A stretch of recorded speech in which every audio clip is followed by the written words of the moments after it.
اعوذ باللہ من الشیطان الرجیم، بسم اللہ الرحمن الرحیم۔ شیعہ شناسی میں آج ہماری بحث ہوگی، چونکہ شیعت کی ابتدا کے بارے میں جو صحیح رائے تھی، صحیح رائے ہم پڑھ چکے ہیں کہ شیعت کی ابتدا زمانہ رسول میں ہی ہو چکی تھی، لیکن ایز اے مذہب، بطور مذہب صحیح ہے، اس کی شناخت بعد رسول، بعد پیغمبر صلی اللہ علیہ وآلہ وسلم ہوئی، اور یہی رائے کس کی ہے؟ شہید صدر کی بھی ہے۔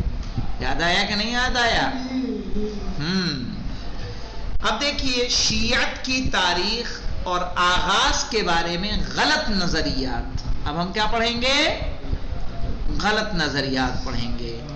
کہہ رہے ہیں گزشتہ فصل میں، گزشتہ تو جانتے ہیں نا جی، ہاں، گزری ہوئی فصل میں ہم نے تشیع کے آغاز اور شیعیت کی تاریخ کے بارے میں صحیح نظریہ تفصیل کے ساتھ بیان کیا، جس سے بخوبی واضح ہو جاتا ہے کہ تشیع کی تاریخ اسلام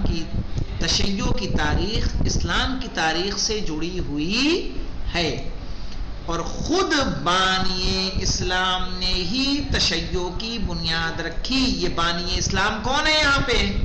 رسول خدا صلی اللہ علیہ وآلہ وسلم نے ہی تشیع کی بنیاد رکھی ہے۔ ہم نے اس بات کی جانب بھی اشارہ کیا تھا کہ شیعت کے آغاز کے بارے میں بعض مصنفین اور اہل نظر کی الگ رائے ہے، اور ہم نے وعدہ کیا تھا کہ ایک الگ فصل میں ان باطل اور غلط نظریات کا جائزہ لیا جائے گا۔ چنانچہ اس فصل میں انہی نظریات کا تجزیہ پیش کیا جا رہا ہے، یعنی جو غلط ہیں۔ ان نظریات کو نقل کرنے یا ان پر تنقیدی گفتگو کرنے سے قبل یہ وضاحت کر دینا مناسب ہے کہ گزشتہ فصل کی بحث اور صحیح نظریے کی حمایت میں پیش کیے جانے والے دلائل کے بعد دوسرے باطل نظریات سے بحث کی چندہ ضرورت نہیں ہے۔ یعنی باطل نظریات کی ہم ایسے تنقید نہیں کریں گے تفصیل کے ساتھ جیسے ہم نے پہلے کی ہے، کہ چونکہ ہم نے پہلے کیا کر دیا ہے کہ صحیح نظریات کے دلائل پیش کر دیے ہیں، اور جب دلائل پیش کر دیے ہیں تو باطل کے لیے پھر ہمیں دلیلیں دینے کی ضرورت نہیں ہے۔ لیکن چونکہ اس کتاب کا مقصد مسائل کی مکمل وضاحت اور انہیں واضح طریقے سے پیش کرنا ہے، لہذا بہتر ہے کہ دوسرے نظریات پر بھی تحقیقی نگاہ ڈالی جائے۔ دیکھیے مولانا، عبداللہ بن سبا کا افسانہ، ایک قول یہ کہا جاتا ہے کہ شیعت کی ابتدا کس نے کی ہے؟ عبداللہ ابن سبا نے۔ صحیح ہے کہ جو ایک یہودی تھا۔ آئیے جانتے ہیں کیا ہے یہ۔ انہوں نے اس کو مصنف نے کس سے تعبیر کیا ہے؟ افسانہ۔ افسانہ کس کو کہتے ہیں جانتے ہیں آپ؟ جو حقیقت سے دور ہو۔ افسانہ کس کو کہا جاتا ہے؟ حقیقت پہ مبنی ہوگا تو افسانہ نہیں، کیا ہوگا؟ واقعہ ہوگا۔ تو عبداللہ ابن سبا کا افسانہ بعض مصنفین کے مطابق شیعت خلافت عثمان کے آخری دور میں، کیا ہے؟ بعض مصنفین کے مطابق شیعیت خلافت عثمان کے آخری دور میں وجود میں آئی، اور شیعت کا موجد تو جانتے ہیں نا، ایجاد کرنے والا عبداللہ ابن سبا نامی شخص ہے۔ صحیح ہے؟ ان مصنفین کے مطابق عبداللہ ابن سبا ایک یہودی تھا جو تیسری خلافت کے دور میں اسلام کا لبادہ اوڑھ کر بظاہر مسلمان ہو گیا۔ تیسری خلافت تو معلوم ہے نا کس کی ہے؟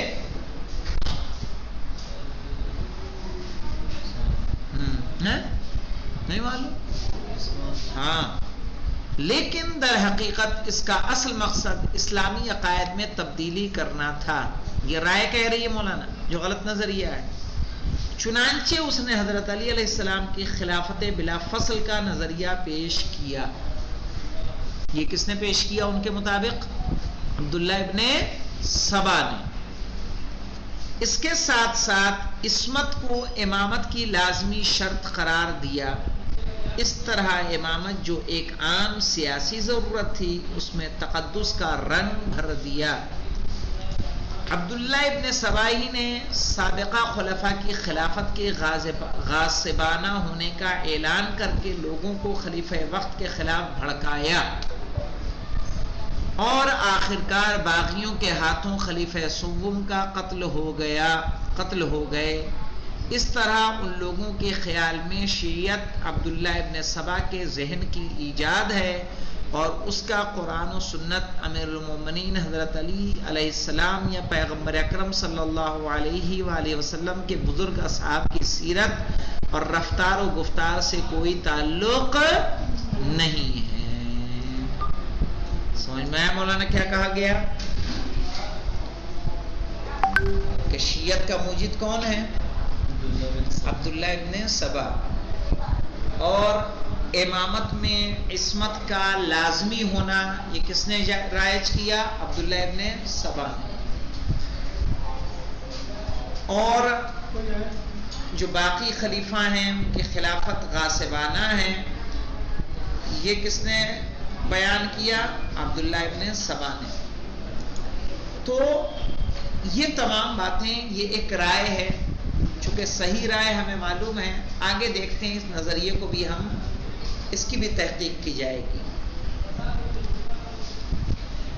کہہ رہے ہیں اب یہاں پہ اس کا جواب ہے مولانا، کہہ رہے ہیں یہ نظریہ متعدد وجوہات سے ناقابل قبول ہے۔ یاد رکھیے گا، اگر آپ سے سوال پوچھا جائے کہ نظریہ عبداللہ ابن سبا کی تردید پیش کیجئے تو آپ کیا کریں گے؟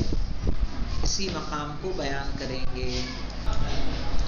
کہہ رہے ہیں مولانا یہ نظریہ متعدد وجوہات کی بنا پر ناقابل قبول ہے اور مختلف جہات سے تنقید کے لائق ہے۔ کیسے مولانا؟ اس نظریہ کا لازمہ یہ ہے کہ ہم خلافت اسلامیہ کو معاشرے کے حقائق اور واقعات و حالات سے بے خبر تسلیم کریں۔ سمجھ رہے ہیں مولانا؟ کہ جو اس وقت کے خلیفہ تھے ان کا کہنا کیا ہے کہ اس نظریہ کا لازمہ یہ ہے کہ ہم خلافت اسلامیہ کو معاشرے کے حقائق اور واقعات و حالات سے بے خبر تسلیم کریں کہ جب یہ تمام کام وہ انجام دے رہا تھا کہ علی علیہ السلام بلا فصل خلیفہ ہیں، صحیح ہے، عصمت ان کے لیے ضروری ہے، جتنی بھی خلافتیں ہیں وہ سب کیا ہیں؟ جائز نہیں ہے، سب کے سب غاصبانہ خلافت کی عقیدہ اگر وہ پیش کر رہا تھا تو یہ جب چونکہ مسلمان ہوا تھا کس کے زمانے میں؟ تیسرے خلیفہ کے زمانے میں، تو انہوں نے حضرت عثمان نے کیوں نہیں لیا ایکشن؟ کیا ان کو مسلمانوں کی فکر نہیں تھی؟ ان کی حکومت میں، ان کی خلافت میں کیا ہو رہا ہے ان کو پرواہ نہیں تھی؟ کس طرح سے عقیدے کو بگڑنے دیا انہوں نے؟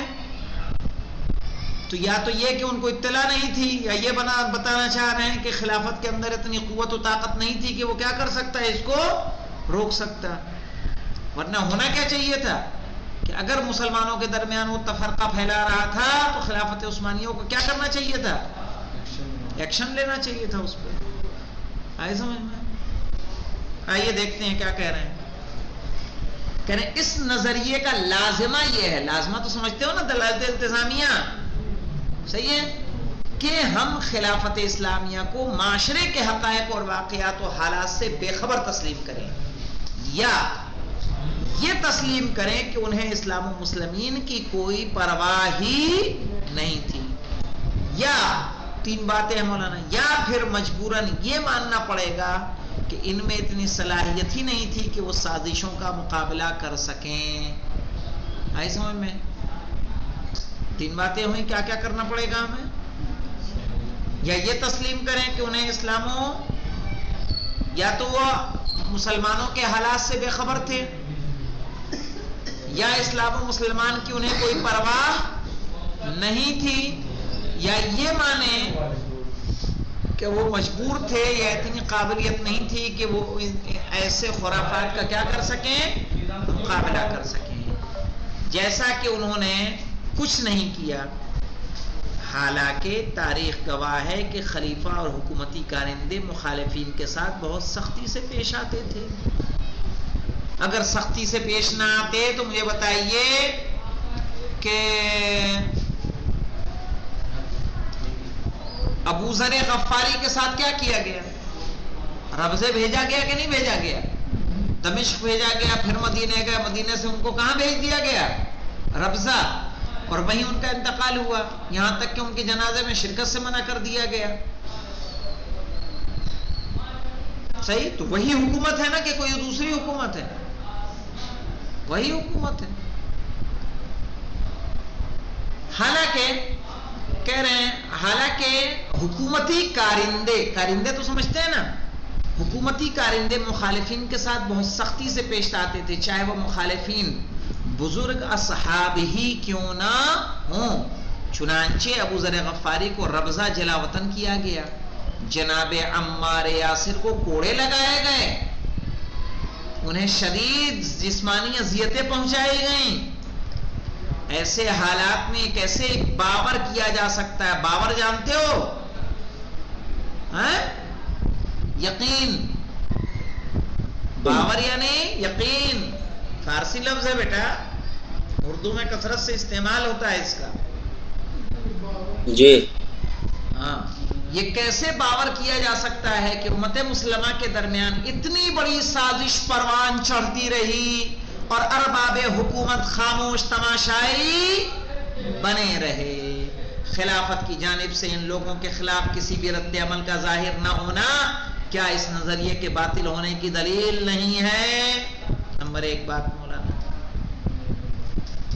کہہ رہے، جو حکومت سلمان جیسے سلمان و منا اہل البیت ایسے صحابی کے خلاف ایکشن لے سکتی ہے، جو حکومت ابو ذر غفاری کے خلاف ایکشن لے سکتی ہے، بزرگ صحابہ کو جیل میں ڈال سکتی ہے، انہیں سزائیں دے سکتی ہے، وہ ایک یہودی جو مسلمان ہوا ہے اگر غلط نظریہ پیش کر رہا ہے تو اس پر خاموش کیسے رہ سکتی ہے؟ تو اس کا مطلب کہ یہ جو نظریہ پیش کیا جا رہا ہے یہ صحیح نظریہ نہیں ہے۔ اگر اس طرح کی کوئی بات ہوتی تو خلافت عثمانیہ کو اس کے خلاف کوئی نہ کوئی ایکشن لینا چاہیے تھا۔ بات آئی سمجھ میں؟ دوسری دلیل پہ آتے ہیں۔ مورد بحث نظریہ نہ صرف یہ کہ خلافت اور خلیفہ پر سوالیہ نشان لگاتا ہے بلکہ پوری امت مسلمہ اور پیغمبر اکرم صلی اللہ علیہ وآلہ وسلم کے تمام بزرگ اصحاب پر بھی انگشت نمائی کرتا ہے، یعنی انگلی اٹھاتا ہے۔ کیا واقعاً یہ تسلیم کیا جا سکتا ہے کہ پوری امت مسلمہ ایک یہودی کی سازش سے بے خبر رہی یا سازش کے تئیں غفلت برتتی رہی اور آخرکار سازش کا شکار ہو کر ایک یہودی کے ہاتھوں کھلونا بن گئی اور سب کے سب کیا ہو گئے؟ شیعہ ہو گئے؟ صحیح ہے؟ خصوصاً عبداللہ ابن سبا کی داستان میں ابو ذر، عمار یاسر، محمد بن حذیفہ، محمد بن ابی بکر، صعصع بن سوحان اور مالک اشتر جیسی بزرگ شخصیتوں کا نام دیکھ کر کیا یہ یقین کیا جا سکتا ہے کہ یہ حضرات بھی اس فتنہ انگیزیوں کا شکار ہوئے؟ یعنی ہم کہہ سکتے ہیں کہ ابو ذر غفاری اس جیسے نالائق کے وجود کی وجہ سے کیا ہوئے؟ علی علیہ السلام اور رسول کے چاہنے والے بنے وہ؟ کیا ہمارے یاسر اس وجہ سے عبداللہ ابن سبا کی وجہ سے چاہتے تھے مولا کائنات کو؟ حذیفہ، محمد بن حذیفہ، محمد بن ابی بکر، صعصع بن سوحان، مالک اشتر کہ جو مولا کے فدائی ہیں، کیا ان کے اندر یہ خصوصیت عبداللہ ابن سبا کی وجہ سے پیدا ہوئی ہے؟ کہ اگر وہ نظریہ نہ پیش کرتا تو کیا ان کی شخصیتیں ہمارے سامنے نہ ہوتی؟ ایسا کچھ ہے؟ کہہ رہے ہیں جیسی بزرگ شخصیتوں کا نام دیکھ کر کیا یہ یقین کیا جا سکتا ہے کہ یہ حضرات بھی اس کی فتنہ انگیزیوں کا شکار ہوئے اور قتل عثمان نیز جنگ جمل جیسے واقعات کو ہوا دینے والے یہی افراد تھے؟ تین مولانا کہہ رہے جن خصوصیات کے ساتھ عبداللہ ابن سبا کا تذکرہ ہوتا ہے اگر واقعاً ایسی کوئی شخصیت موجود تھی تو علویوں کے مخالفین کے اقوال یا تحریروں میں اس کا کوئی تذکرہ کیوں نہیں ملتا؟ سمجھ رہے ہیں مولانا؟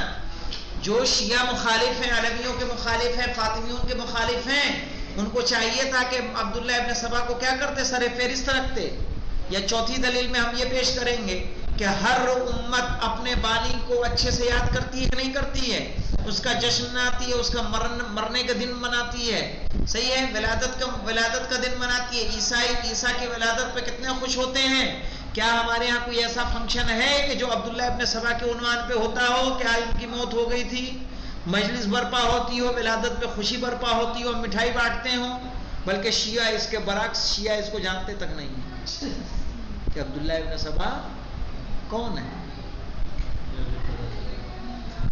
سمجھ رہے ہیں؟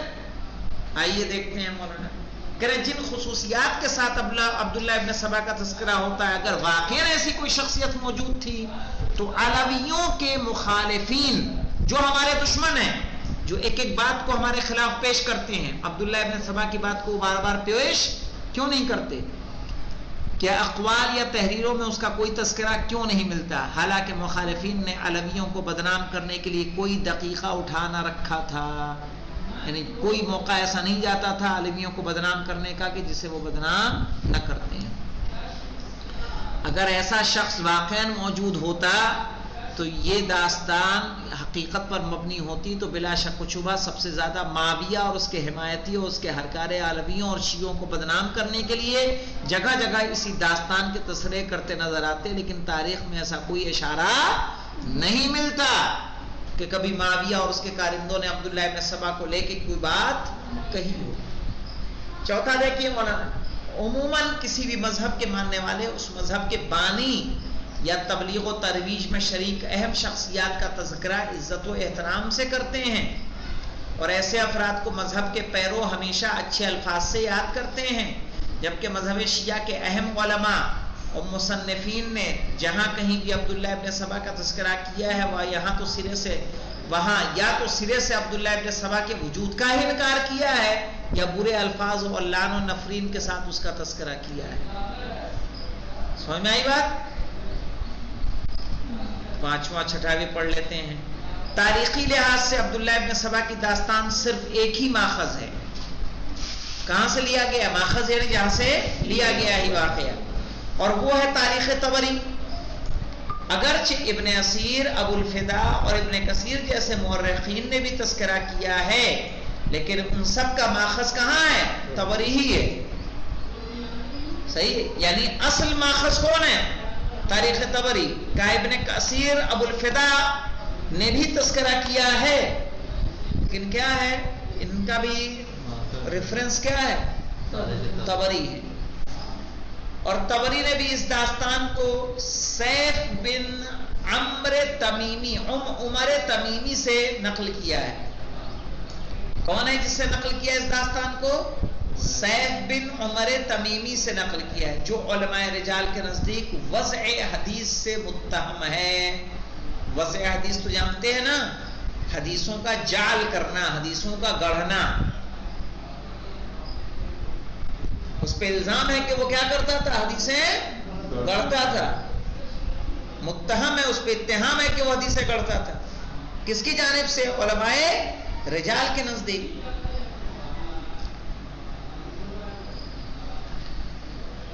اس نے تاریخ اسلام کے بارے میں وہ کتابیں لکھی ہیں جن میں بے شمار بے بنیاد اور فرضی باتیں تحریر کی ہیں. عبداللہ ابن سبا کی داستان بھی انہی بے بنیاد اور فرضی تحریروں کا حصہ ہے. چھٹا اور آخری، شیعہ حدیث و ملل و نحل کی کتابوں میں عبداللہ ابن سبا کو غالی اور حضرت علی علیہ السلام کی الوہیت کا قائل کہا گیا ہے. انہی کتب میں یہ بھی مرقوم ہے کہ مولا کائنات اس کے ساتھ بہت سختی سے پیش آئے اور آپ علیہ السلام نے پہلے اس کی جلاوطنی پھر قتل کا حکم صادر فرمایا. اسی کے نام کی مناسبت سے غالیوں کا ایک فرقہ سبعیہ کے نام سے بھی جانا جاتا ہے. واضح سی بات ہے کہ ان باتوں کا طبری کے ذریعے اختراع کی گئی عبداللہ ابن سبا کی داستان سے کوئی تعلق نہیں ہے. خلاصہ کلام یہ کہ عبداللہ ابن سبا کے ذریعے شیعت کے آغاز کے کا مسئلہ نہ تاریخی لحاظ سے ثابت ہے اور نہ ہی اس کا کوئی معتبر مدرک و ماخذ ہے. اسی کے ساتھ یہ نظریہ تاریخی حقائق اور معقول بنیادوں سے بھی کوئی مناسبت نہیں رکھتا.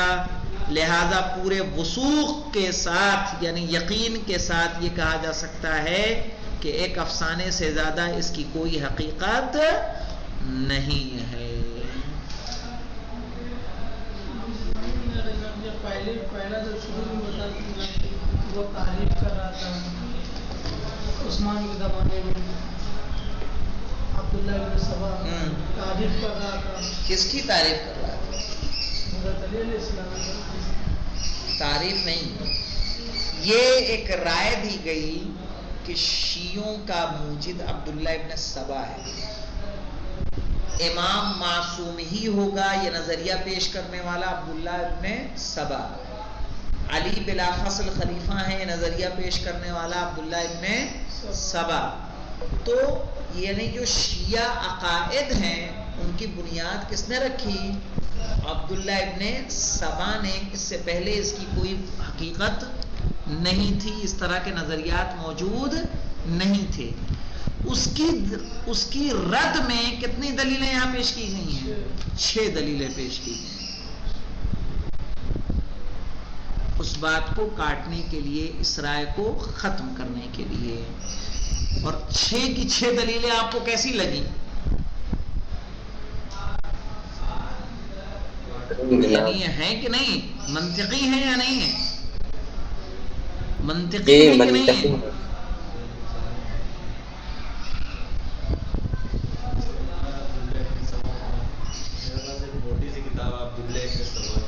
ہے. بہرحال انشاءاللہ کل اور دوسرے نظریات شیعوں کے بارے میں ابتدا میں کل انشاءاللہ ہم لوگ پڑھیں گے. یہ امیر المومنین حضرت علی کا دور حکومت، کچھ لوگوں نے کہا ہے کہ اس وقت سے شیعت کی ابتدا ہوئی. انشاءاللہ اسے بروز سنیچر پڑھا جائے گا. والحمدللہ رب العالمین.